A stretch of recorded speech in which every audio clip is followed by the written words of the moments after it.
Life took a hard turn for Alan Jenkins when he was just 7 years old. I was staying with my mother, and there was a lot of times that she wasn't there. Then came his mother's arrest and prison, which meant major changes for Alan and his 4 brothers and sisters. I was placed into a foster home. It was rough. That was just a beginning of many different homes over the years. One of the places I was at was a psychiatric ward. I had to be placed there just not because I deserved to be there, but because there was no other place for me to go. Separated from his siblings, Alan felt alone and angry.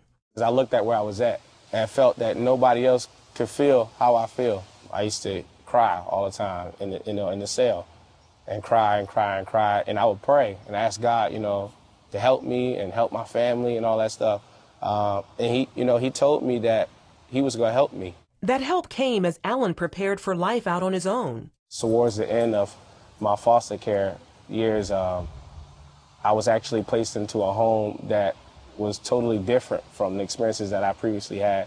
The foster parent there was very supportive, loving, kind, things that I didn't think existed. A lot of parents would like to adopt a cute 1 or 2-year-old white child, or someone that's, looks great in a picture.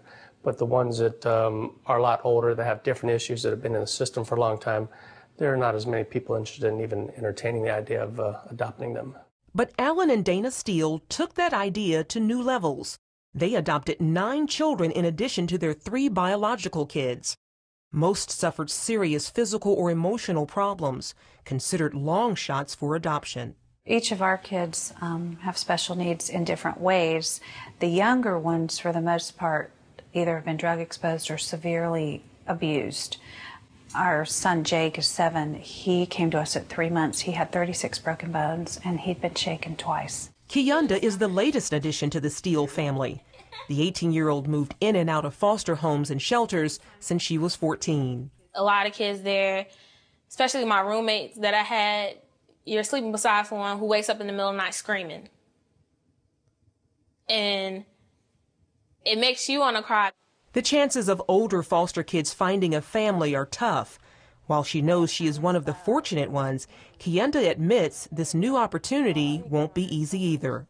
I felt like I couldn't trust anyone no more, because every time I would go into a home, it would either be, well, I don't have the time, or they'll relinquish custody just for the many littlest reasons. It became hard to trust anyone because you didn't know who was going to let you down.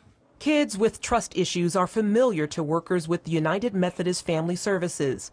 They specialize in something called treatment foster care, providing families trained for children with special needs. What we're seeing right now are teens who are coming into the foster care system. We talk about behaviors. We talk about what you do with these behaviors come up. We get down to the core issues of those things. What does it actually look like in a child? So it's very intense training, because they need to know what they're going to deal with when a child is placed in their home. It's not going to be peaches and cream. When the going gets tough, Dana counts on God's grace. Nobody's a super parent. Nobody's, really great at this, but you do what God calls you to do, lumps and all, mistakes and all. Support from the faith community is vital. We have to pray for these children, that God would bring those people to actually embrace these children and have them be part of their family. Statistics show that kids who age out of the foster care system are more likely than their peers to end up homeless, incarcerated, on drugs, or worse. We are trying to make some big changes about that so that that's no longer the case. Melissa Peel coordinates Project Life, which helps foster care youth about to age out of the system. Making sure that when they leave, they're not just leaving with their birth certificate and a Social Security card and a job, or, being financially, having some funds in their pocket. We want to make sure they're successful. Today, Alan is considered a success. He went on to college and became a teacher. He says that while therapy helped him overcome the pain of his past, his faith has played a much bigger role in making him the man he is today. When I found Jesus and he came into my life, that was a thing that showed me there was light, that I could be something different.